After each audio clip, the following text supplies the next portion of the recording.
না কেক, না পুডিং, না আইসক্রিম, মাত্র ঘরে থাকা কয়েকটা উপকরণ দিয়ে বানানো হয়ে যাবে। এই আম দই ভাপা রেসিপিটা 3টি উপকরণ দিয়েই হয়ে যায় বাড়িতে থাকা।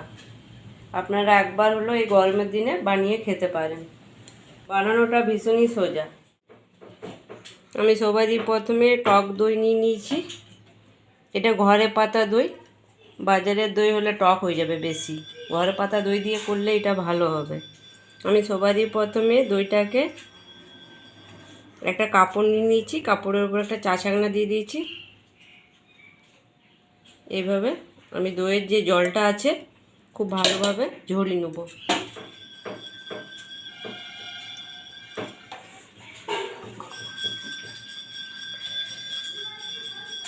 আমি তলায় একটা বাটি নিয়েছি, চা ছাঁকনা নিয়েছি, তার উপরে একটা ভালো কাপড় দিয়ে আমি দইটাকে ঢেলে এভাবে নিংড়ে রেখে দিয়েছি। তারপরে একটা ভারী কিছু আমি দিয়ে দেবো। খুব ভালো করে দইয়ের যে জলটা আছে সেই জলটাকে বের করে নিতে হবে। এইভাবে আমি প্রথমে এই কাজটা করে নিতে হবে। খুব ভালো করে আগে জলটা ঝরিয়ে নিতে হবে, তবে ভালো হবে। আপনারা যদি এই প্রসেসটা ফলো না করতে চান তাহলে আপনারা বাজারে যে কেনা দইটা পাওয়া যায় জল ঝরানো, ওই দইটা কিনেও করতে পারেন। 20 থেকে 25 মিনিটের মতো রেখে দেবো এইভাবে। এবারে যে মেন উপকরণ আম, ফলের রাজা আম। সবারই প্রথমে আমি একটাকে আম নিয়ে নিয়েছি। আমটাকে এবারে কেটে নেবো, আমের শাঁসটাকে কেটে বের করে নেবো।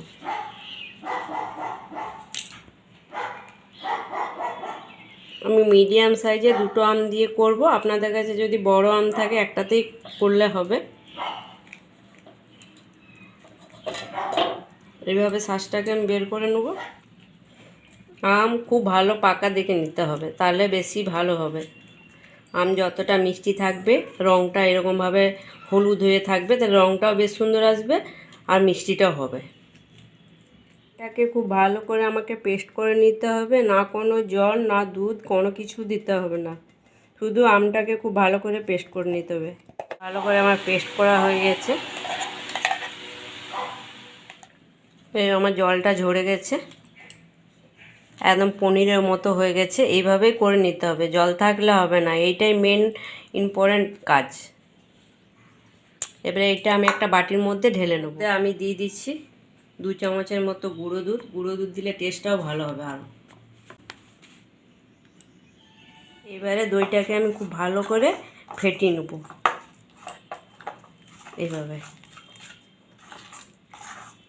এইরকমভাবে ফেটাতে হবে, নাহলে যদি বলেন মিক্সিতে ফেটাবো, মিক্সিতে ফেটালে জল হয়ে যাবে বেশি। এইভাবে হাত দিয়ে ফেটালেই ভালো হবে। এইভাবে ফেটিয়ে নিতে হবে যখন ক্রিমের মতন হবে। এর সাথে দিয়ে দিচ্ছি যেটা আমটা আমি পেস্ট করে রেখেছি। আমি একটু ছেঁকে নিলাম, যদি কোনো দানা দানা ভাব থাকে কিংবা আমের আঁশ থাকে, এইভাবে ছেঁকে নিলাম। এ ছাকার পর একটু একটু আঁশ বেরিয়েছে, খুব বেশি বেরোয়নি, তবে একটু বেরিয়েছে। আপনারা চাইলে ছেঁকতেও পারেন, নাও পারেন। তবে ছেঁকে দিলে এগুলো আছে যেগুলো মুখে পড়বে না খাবার টাইমে, তাহলে বেশ ভালো লাগবে। এখানে দিয়ে দিচ্ছি চিনি। চিনির পরিমাণটা আপনারা টক মিষ্টি দেখে নেবেন। আমটা, আম দই কতটা টক আছে মিষ্টি আছে সেইভাবে চিনিটা দিবেন। তো আমার আমটা খুবই মিষ্টি, 2 চামচের মতো আমি চিনি দিয়ে দিলাম। আপনারা চিনির জায়গায় কনডেন্স মিল্কও দিতে পারেন। খুব ভালো করে আমি মিশিয়ে দিচ্ছি। এবারে আমার হয়ে গেছে খুব ভালো করে মিশিয়ে রাখা।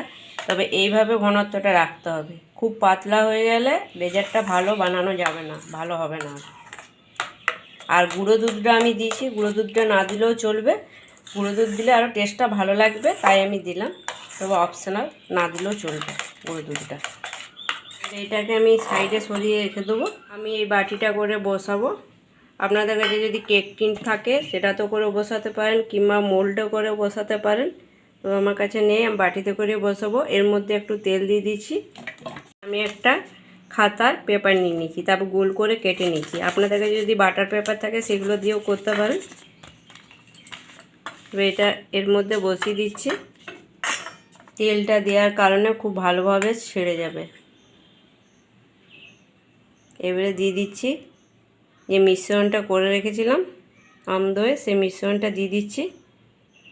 এবার ভালো করে চারিদিকটা আমি সমান করে দিচ্ছি, আর একটু ট্যাপ করে দিচ্ছি এইভাবে। আমি একটা প্লেট ঢাকা দিয়ে দিচ্ছি, এর মধ্যে যে বাষ্প হয়ে যে জলটা হবে সেই জলটা যাতে না ঢুকে যায়। আমি কড়াই করে ভাপাবো, এর জন্য জল চাপিয়ে দিয়েছি আগের থেকে। কড়াই করে এর মধ্যে দিয়ে দিচ্ছি গন্ধরাজ লেবু। অ্যালুমিনিয়ামের জিনিস কালো হয়ে যায়, এটা কাগজি লেবুটা দিলে কালো হবে না। এর মধ্যে দিয়ে দিলাম একটা স্ট্যান্ড। এবারে এটাকে খুব সাবধানে করে বসাতে হবে যাতে না জলের মধ্যে লাগে। ওই ঢাকাটা দিয়ে দিচ্ছি। এইভাবে 20 থেকে 25 মিনিট আমি ভাপিয়ে নেবো, তবে খুব বেশিক্ষণ ভাপালে সফট থাকবে না, খুব বেশি ভাপালে শক্ত ভাব হয়ে যাবে। এবারে উপর থেকে আমি একটা ঢাকা দিয়ে দিচ্ছি। ঢাকা দিয়ে 20 থেকে 25 মিনিটের মতো ভাপিয়ে নেবো। 15 থেকে আমার 20 মিনিট ভাপানো হয়ে গেল। ঢাকাটা খুলে নিচ্ছি, আমি ঢাকাটা খুলে দেখে নিচ্ছি। এবারে একটা হাত দিয়ে দেখে নিচ্ছি, হাতে সেরকমভাবে কিছু লাগছে না। এবারে একটা আমি ছুরি উঠিয়ে দেখে নিচ্ছি, এই ছুরির মধ্যেও সেরকম কিছু লাগছে না। এটাকে নামিয়ে এবারে আমি নিচে ঠান্ডা করে নেব। এরকম অবস্থায় আমি বাইরে ঠান্ডা করে নেবো, তারপরে ফ্রিজের মধ্যে আমি 1 ঘন্টা মতো রেখে দেবো। আর এদিকে কড়াইয়ের জলটাও আমার শুকিয়ে গেছে, এই যে অনেকটা। এবার স্ট্যান্ডটা তুলে নিচ্ছি। আর এই যে কড়াইয়ে আমার একটুও কালো হয়নি, কড়াইটা কাগজি লেবু দেওয়ার কারণে। এর করে নিয়েছি, খুব ভালোভাবে আমার সেটও হয়ে গেছে। আর নামাবার টাইমে এরকমভাবে যদি ভাপাবার পর নামানো হয়, সেই টাইমে যদি হাতে লাগে কোনো ব্যাপার না, এটা ঠান্ডা হয়ে গেলে সব ঠিক হয়ে যাবে। তবে আমার এত সুন্দর সেট হয়েছে, আমি উল্টো দেখিয়ে দিচ্ছি, কিচ্ছু হচ্ছে না। এবার আমি সাইড থেকে একটু এরকমভাবে ছাড়িয়ে নেবো। এটাকে আপনারা ভাপা দইও বলতে পারেন কিংবা আম দইও বলতে পারেন। এভাবে আমি ছাড়িয়ে দিচ্ছি সাইড থেকে। এবার আমি উল্টে ভালো করে ছাড়িয়ে নিচ্ছি। এবার উপর থেকে যে পেপারটা দিয়েছিলাম, পেপারটাকে ছাড়িয়ে নিচ্ছি। এই বাটির মধ্যেও একটু লাগেনি, এইটা যে একটু পেপারগুলো আছে, পেপারগুলো খুব ভালো করে আমি ছাড়িয়ে নিচ্ছি। আমি কেটেও দেখিয়ে দিচ্ছি কতটা নরম হয়েছে।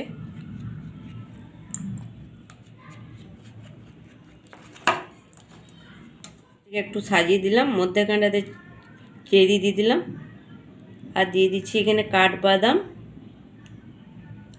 আর কাজু বাদাম একটু গ্রেট করে দিয়ে দিচ্ছি, তাহলে দেখতে সুন্দর লাগবে এইভাবে দিলে। এইভাবে না বানালে, না খেলে বুঝতে পারবেন না যে এত সুন্দর বানানোটা হয়, আর বানানোটা কত সোজা। ভালো করে উঠে আমি একটা উঠিয়ে দেখাচ্ছি কত সুন্দর হয়েছে।